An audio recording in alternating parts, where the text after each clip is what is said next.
El envenenamiento masivo del año 331 a.C. y el escalofriante final de Agripina y Locusta. En lo que se refiere a cómo librarte de tus enemigos políticos sin que nadie se dé cuenta, el veneno ha sido casi siempre el arma más utilizada por los políticos para deshacerse de sus enemigos, esposos o rivales. En la antigüedad su uso era muy común entre las clases nobles, siendo los casos más destacados el envenenamiento masivo del año 331 a.C. y los envenenamientos de Agripina y Locusta en el siglo I después de Cristo. Acompáñenos para descubrir la terrible historia de los envenenamientos masivos más aterradores ideados en la antigüedad. Antes de meternos a fondo, no te olvides de suscribirte a nuestro canal y activar las notificaciones para mantenerte al día con nuestras actualizaciones.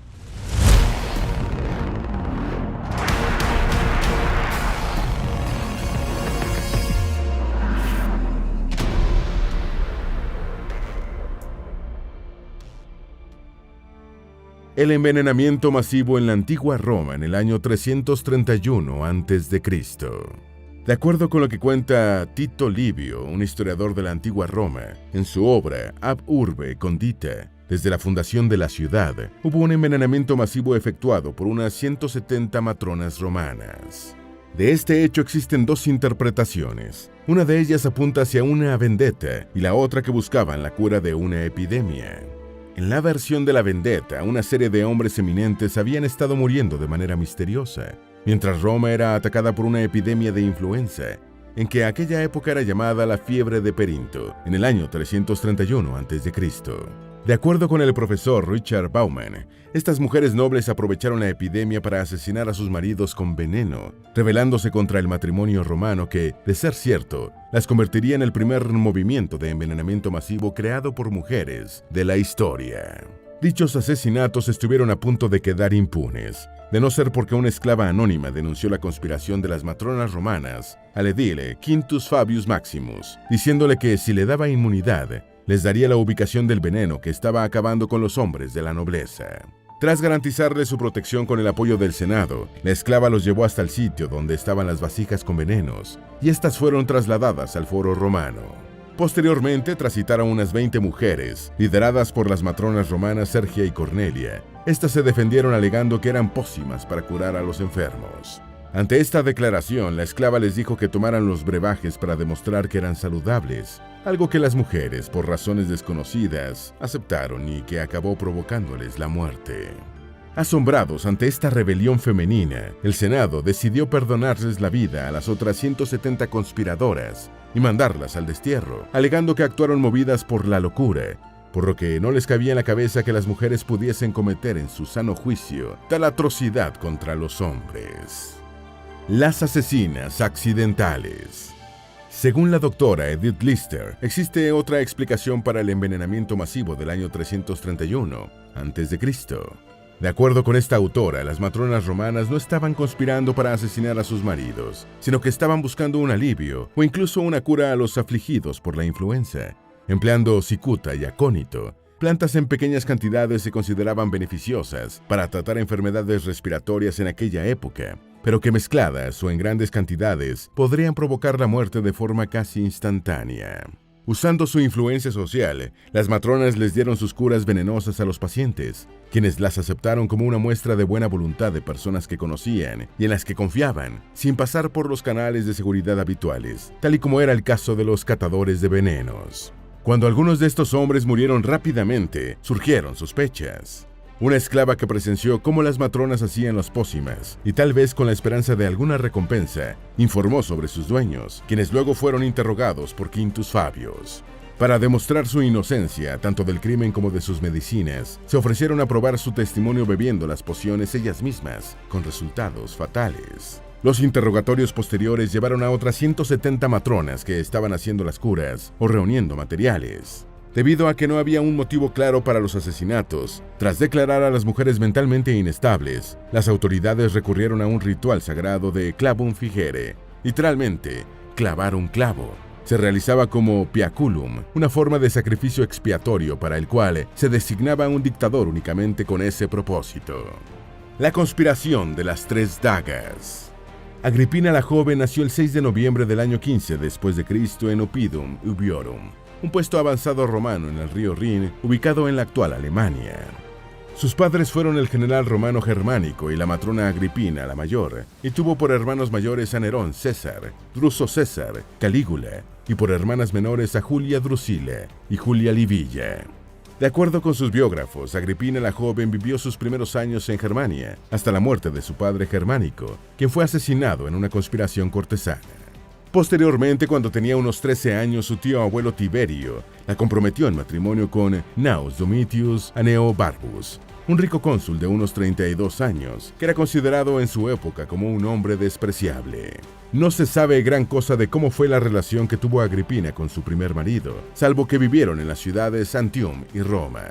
Tras la muerte de Tiberio el 16 de marzo del año 37 después de Cristo, Calígula ascendió al trono de Roma, dándole cierta influencia tanto a ella como a sus hermanas, adquiriendo el derecho de ver los juegos públicos desde los asientos superiores del estadio, que su rostro y el de sus hermanas fuesen acuñados en el reverso de las monedas de Calígula, y que se agregaran sus nombres a los juramentos de lealtad, tales como que no se valorara la propia vida ni la de sus hijos, menos que la seguridad del emperador y sus hermanas. El 15 de diciembre de ese mismo año, Agripina dio a luz a su único hijo en la ciudad de Antium, al que su esposo llamó Lucius Domitius Aenobarbus, quien años más tarde cambiaría su nombre a Nerón, en honor a su fallecido tío Nerón César. 2 años después, Agripina, Livilla y Marco Amelius Lepidus, su primo materno, se involucraron en el complot de las 3 dagas, un intento fallido para asesinar a Calígula, con el que se buscaba convertir a Lépido en el nuevo emperador. Lépido, Agripina y Livilla fueron acusados de ser amantes. En el juicio de Lépido, los 3 fueron declarados culpables de traición por Calígula. Lépido fue ejecutado, mientras que Agripina y Livilla fueron exiliadas por su hermano a las Islas Pontinas. Un año más tarde, Domitus murió de edema y Nerón se fue a vivir con su tía paterna, Domitia Lépida la joven, después de que Calígula le quitara su herencia. El ascenso de Claudio. Luego de que el emperador Calígula, su esposa Milonia Cesonia y su hija Julia Drusila fueran asesinados el 24 de enero del año 41 después de Cristo, Claudio, el tío paterno de Agripina, se convirtió en el nuevo emperador romano y levantó los exilios de Agripina y Livilla. Mientras Livilla regresó con su esposo, Agripina se reunió con su hijo Nerón, cuya herencia había sido restaurada por Claudio. Posteriormente, Agripina se casó con Crispus, un cónsul romano conocido por ser ingenioso, rico y poderoso, quien moriría en circunstancias desconocidas, dejándole toda su herencia a su hijastro Nerón. En los primeros años del reinado de Claudio, estuvo casado con la despiadada emperatriz Valeria Mesalina, quien conspiró para destruir la imagen de Livilla, acusándola de adulterio con Séneca el joven, y mandó asesinar a Nerón mientras dormía. Los asesinos desistieron de su objetivo después de ver una serpiente debajo de la almohada de Nerón, considerándolo como un mal presagio. Sin embargo, era solo una piel de serpiente desprendida cerca de su almohada. Por orden de Agripina, la piel de la serpiente fue encerrada en un brazalete que el joven Nerón llevaba en su brazo derecho. Después de que Mesalina fuera ejecutada en el año 48 por conspirar con Cayo Silio para derrocar a su marido, Claudio consideró volver a casarse y decidió tomar por esposa a su sobrina Agripina, tras derogar una ley que prohibía el incesto. Agripina y Claudio contrajeron matrimonio el día de Año Nuevo del año 49 después de Cristo. Este matrimonio provocó una desaprobación generalizada. Su matrimonio con Claudio no se basó en el amor, sino en el poder. Rápidamente eliminó a su rival, Lolilia Paulina, la amante de Claudio, a quien acusó de emplear magia negra para seducir al emperador, logrando que la desterraran de Roma e induciéndola al suicidio. El ascenso de Agripina. Tras convertirse en emperatriz, Agripina eliminó o desterró a cualquiera del palacio que fuese leal a la memoria de la difunta Mesalina o a cualquiera que considerara una amenaza potencial para su posición y el futuro de su hijo, siendo una de sus víctimas la segunda tía paterna de Lucius. Agripina había logrado esta posición dominante para su hijo y para ella misma mediante una red de alianzas políticas con Palas, el secretario en jefe y contable de Claudio, su médico Genofonte y Sextus Afranio Burro, el jefe de la guardia pretoriana, el guardaespaldas imperial, quien debió su ascenso a Agripina. En el año 50 después de Cristo, Agripina obtuvo el título honorífico de Augusta, transformándose en la segunda mujer romana viva en recibir este título. Al año siguiente le dieron un carpentum, una especie de carruaje ceremonial generalmente reservado para los sacerdotes. como las vírgenes vestales y las estatuas sagradas. En su calidad de Augusta, Agripina se convirtió rápidamente en una consejera de confianza de Claudio. Firmó documentos y trató oficialmente con embajadores extranjeros. También pidió autoritas, poder de mando, y autocrateia, autogobierno como emperatriz, frente al Senado, el pueblo y el ejército. Fue a un lugar fuera de la corte imperial y escuchó al Senado detrás de escena. E incluso Claudio le permitió ser una corte separada y decidir sobre los asuntos del imperio. Se erigieron estatuas de ella en muchas ciudades del imperio y también se fundaron ciudades en su nombre, tal y como lo fue la colonia Claudia Ara Agripenensis o Agripenensium, hoy conocida como Colonia, en honor a Agripina que nació allí. Esta colonia fue la única colonia romana que recibió el nombre de una mujer romana. Ayudó a Claudio a administrar el imperio y se hizo muy rica y poderosa. Fuentes antiguas afirman que Agripina influyó con éxito en Claudio para que adoptara a su hijo y lo convirtiera en su sucesor. Nerón fue adoptado por su gran tío materno y padrastro en el año 50 después de Cristo. Locusta, la maestra de los envenenamientos. Muchos reyes y emperadores a lo largo de la historia han tenido asesinos bajo su servicio. No obstante, son pocos los que pueden presumir de tener a Locusta, la primera y más peligrosa asesina en serie de la historia a su servicio. De acuerdo con documentos de la época, Locusta era una esclava galesa responsable del envenenamiento de cerca de unas 400 personas.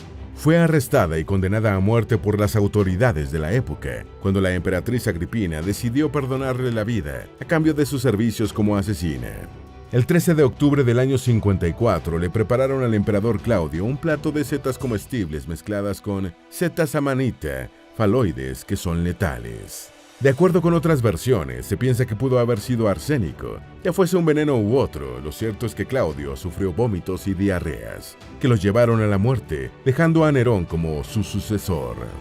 No obstante, aún había que atar cabos. Nerón decidió eliminar a la competencia, de modo que le ordenó a Locusta que asesinara a Británico, el hijo de Claudio y Mesalina.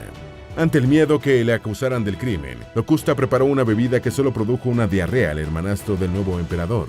Este, enojado, la obligó a que terminara su trabajo. En un grandioso banquete ofrecido por Nerón, se le entregó a Británico un caldo excesivamente caliente. Al refrescarlo con agua, Locusta añadió sardonia, una planta venenosa que crecía en la isla de Cerdeña, provocando que el hermanastro del emperador muriese inmediatamente con apenas 13 años de edad. Los asistentes dirigieron sus miradas hacia Nerón, quien declaró que su hermanastro había sufrido un ataque de epilepsia. Sin nadie que amenazara su trono, Nerón colmó a su asesina de riquezas, permitiéndole practicar sus artes, así como instruir a discípulos. El final de Agripina y Locusta. Luego del ascenso de Nerón, Agripina fue nombrada sacerdotisa del culto del deificado Claudio. El historiador Tácito señala que trató de establecer una diarquía con su hijo cuando exigió que la guardia pretoriana le jurara lealtad. En el primer año del reinado de Nerón, Agripina guió a su hijo de 17 años en su gobierno, pero empezó a perder influencia sobre Nerón cuando comenzó a tener una aventura con la mujer liberada Claudia Acte, que Agripina desaprobó fuertemente. Con el pasar del tiempo, la relación entre madre e hijo se fue volviendo demasiado conflictiva, y Nerón decidió ordenar su asesinato. Primero intentó envenenarla, pero ella tomaba antídotos a diario debido a que sabía que Nerón tenía a Locusta a su servicio. Luego arregló todo para que el techo de su dormitorio se derrumbara sobre ella mientras dormía, pero le advirtieron. Luego trató de matarla saboteando un bote diseñado de tal manera que se destrozara cuando saliera a navegar durante la celebración de la fiesta de Minerva. Desafortunadamente para Nerón, ella era una excelente nadadora y sobrevivió. Finalmente, el 23 de marzo del año 59 después de Cristo, Nerón le ordenó a un soldado que la matara a puñaladas en su dormitorio, y tras su muerte, afirmó que él dio la orden de asesinarla porque ella había intentado matarlo primero, algo que sus súbditos creyeron porque ella tenía fama de conspiradora. Luego del suicidio de Nerón, años más tarde, Locusta fue paseada encadenada por la ciudad de Roma y condenada a muerte por el emperador Galba, tras ser acusada de unos 400 asesinatos, dándole finalmente justicia a las familias de sus víctimas. La ambición no es algo exclusivo de los hombres. En determinadas circunstancias y épocas, las mujeres han llegado a cometer grandes actos de crueldad, tan terribles como la de los hombres. A algunas las puede motivar el odio o el deseo de ayudar, tal y como pasó con las asesinas del año 331 después de Cristo. A otras las puede motivar un amor enfermizo por sus hijos y el poder, como con Agripina. y a unas pocas las puede motivar la codicia, tal y como ocurrió con Locusta. Esperamos que este video te haya sido útil. Si tienes algo que agregar, por favor, compártelo con nosotros en la sección de comentarios. Dale me gusta a este video y envíale el enlace a tus familiares y a tus mejores amigos para que también sepan más del envenenamiento masivo del año 331 a.C. y de los asesinatos de Agripina y Locusta. Si eres nuevo en nuestro canal, no olvides suscribirte. No se te olvide seguirnos en todas nuestras redes sociales, que van a estar aquí abajo en la descripción. Recuerda, un pueblo que no conoce su historia está condenado a repetirla.